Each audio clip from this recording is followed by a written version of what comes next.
Hi, everybody. Welcome to the very first series, the Conscious Coaching Insights interview series. Now, we seem to be having a bit of a technical glitch. Yes, I can hear you. Everything's fine at your end. I can't see you. Let me recheck Facebook and see what is going on.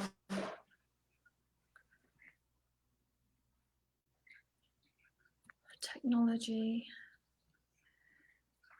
It's either really simple or really complicated, or complicated to figure out. Hang on, actually. Can you hear me okay? Yes, I can. I wish you could hear me. I can hear you now. I can hear you now. Yay. Yay, I can hear you, but it's really strange. I can't see you. I have us side by side on my screen, so. Yeah, I'm just gonna check Facebook and see what's happening.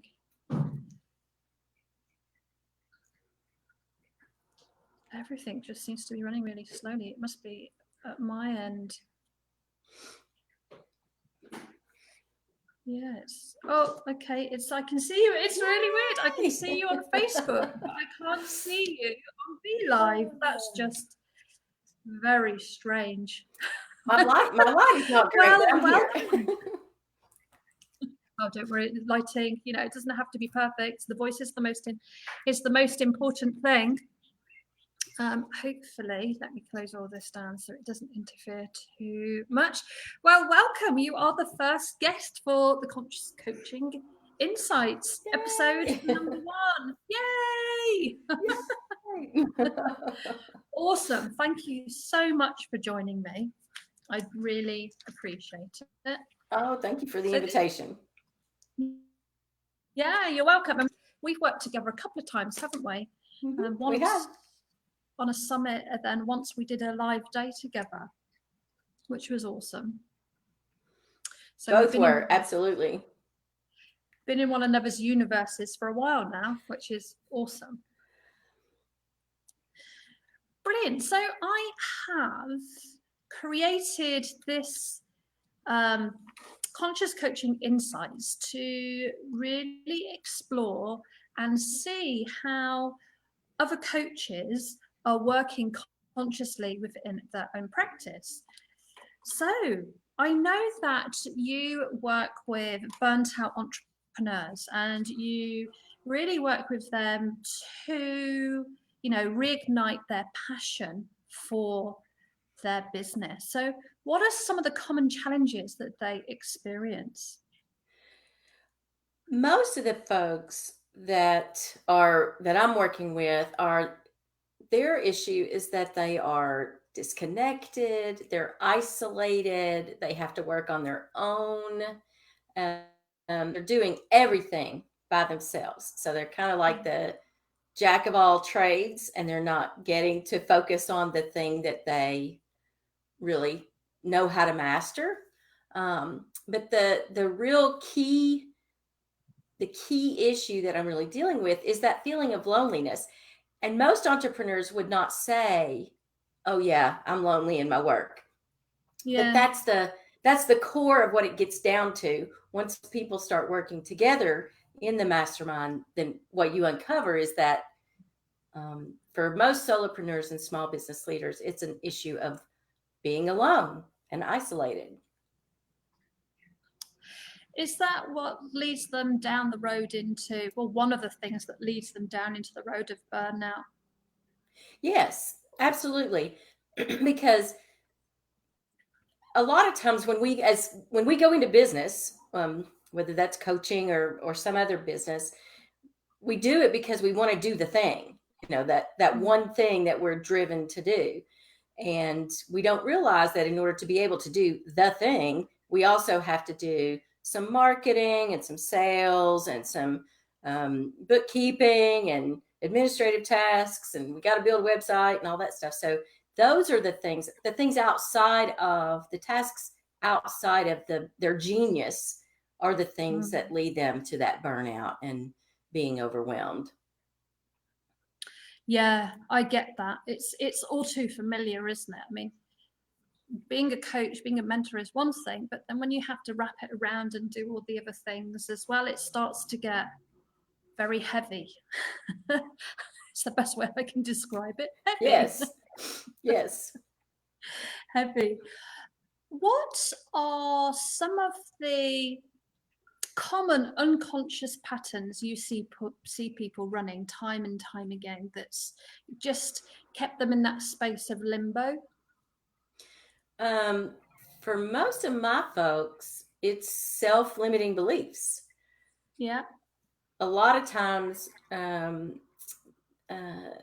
my mastermind members will bring an issue to the group for assistance.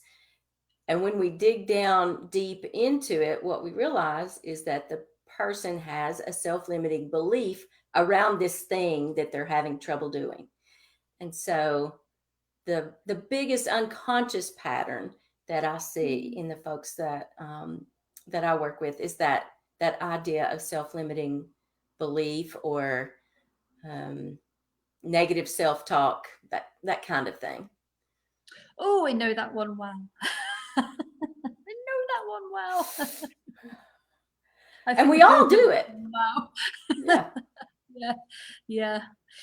Are there, I mean, I know our limiting beliefs are unique to all of us. We've all got different spins and different things that keep us stuck.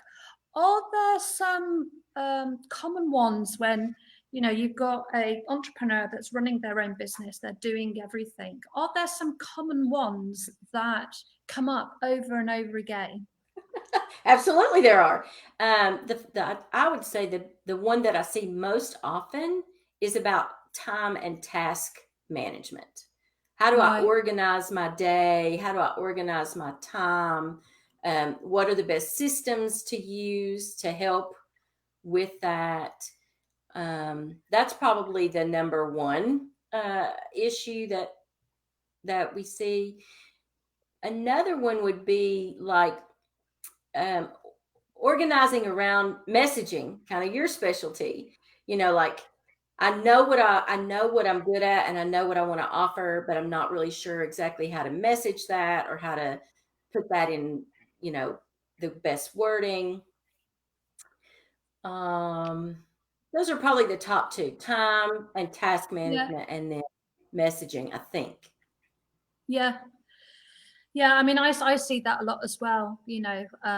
People very much having a scattergun approach to their marketing and their sales, and um, that sense and feeling of them wanting to do it all themselves, and also focusing in on the wrong tasks that they should be focusing in on other things. Mm-hmm. But I think what I see from my end is that we don't know what we don't know. And it's not until we work with somebody who helps us to give a different perspective that we can start to release our attachment, our control. For me, it's often control Mm-hmm. because I don't know any better. Same here. Yeah, so I can, let go, find another way of doing it, be able to break free of that pattern of stuckness. I think that's Mm-hmm. the unconscious bit I'm referring to, that the unconscious patterns that we get stuck in. And I suspect the people get stuck in with you because they are experiencing burnout. Mm-hmm. Yep, exactly. And I think that's one of the things that happens in my mastermind groups is that they start to see, because they're all sharing, they start to see, number one, that they're not the only ones doing it. They're not the only ones who are feeling that stuckness. Yeah, But the other thing is that they start to trust the other people in the group. And so once that trust starts being built, then they start to get different perspectives around it, and it makes it easier to give up that control. It's like the group gives you permission to give up that control and be a little more open to other ideas. I love that. Trust is such an important, I was going to say emotion, but it's a whole range of things, isn't it? Mm-hmm. Trust is a really big one, and Mm-hmm. it goes really, really, really deep. So it's great to hear that when people are in that collaborative space, that they're able to move into a space of being able to trust who's around them, because it can be quite challenging as an entrepreneur to know who to trust. Oh, amen. Amen.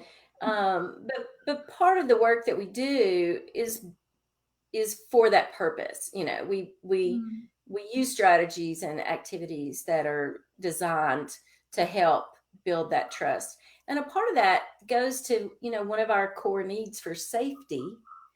Even though it's like Mm. emotional and psychological safety, it's still safety. We need that. It's a core need.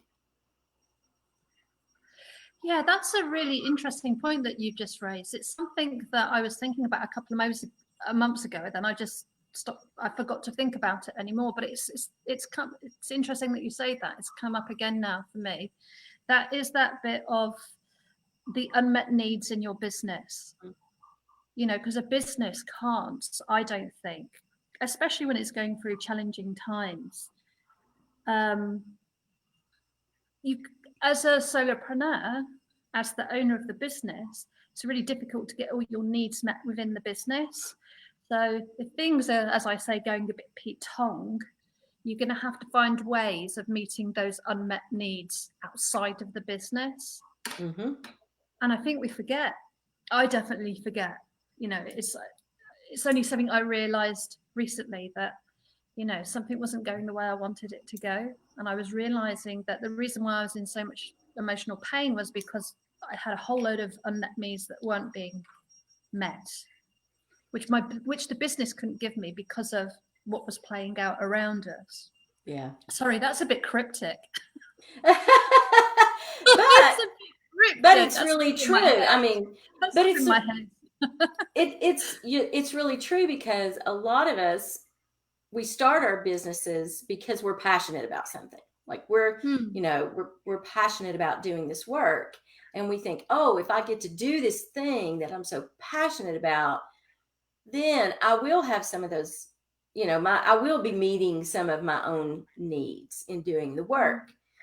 But you're right. A lot of times there are outside influences, things we can't control, like pandemics, um, that will impact, how our business goes and how it's able to meet our needs. And we have to Hmm. be aware enough, self-aware enough to see that we have needs that are not being met and look elsewhere to get them met. Yeah, especially when we're people who love to give. We're results focused. We want to Mm-hmm. help. We want to, help people to become more consciously aware. We're driven by those values and those internal beliefs. Yeah, so it's okay to go and do what you do somewhere else and take it outside of the business. It doesn't mean that you failed, you haven't succeeded. It just means that you're meeting your needs in another way and you can be happier. Mm-hmm. Very true. Very true. What would you say has been a really big aha moment for you personally with your business in terms of, I don't know how to put this as a question. A bit of so I used to have a really unhealthy relationship with money, and now I don't have a unhealthy relationship with money. I realized that money was just an illusion. Whatever you believe is true for you. So that was a real sort of like aha moment for me. It Mm-hmm. was a real slap around the face. Do you have an aha moment where you've just like gone, oh, wow, it's just completely shaped the way you see things? Well, I think what I would say is it's the thing that I'm focusing on. You and I Mm, worked on a couple of other things before, and my focus has always been on collaboration.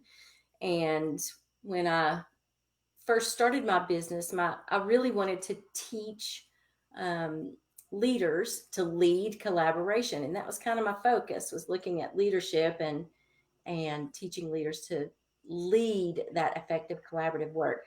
And in running the masterminds, which were kind of a mm, second thought to me to begin with, I want to lead the collaboration. It's what really jazzes me. I hadn't done it in several years until I started the masterminds, but this is work that I did.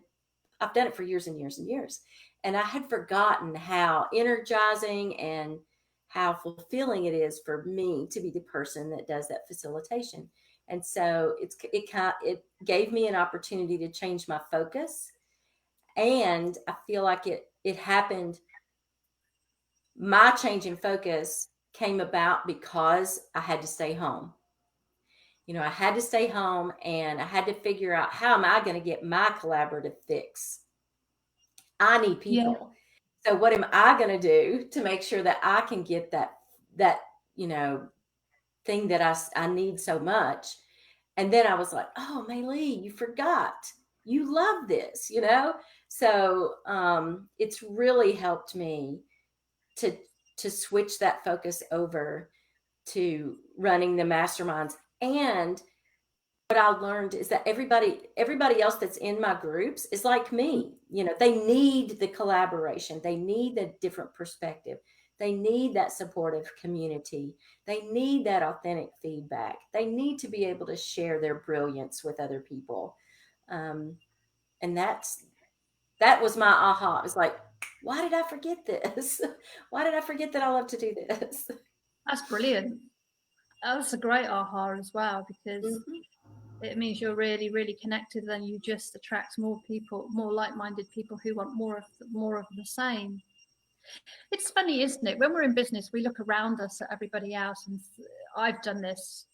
I'll speak for myself, and I'm like, trying new things out. And I see, in the past, I would fit myself around other entrepreneurs, sort of mirror them, try and not be like them, but try and figure out what was working.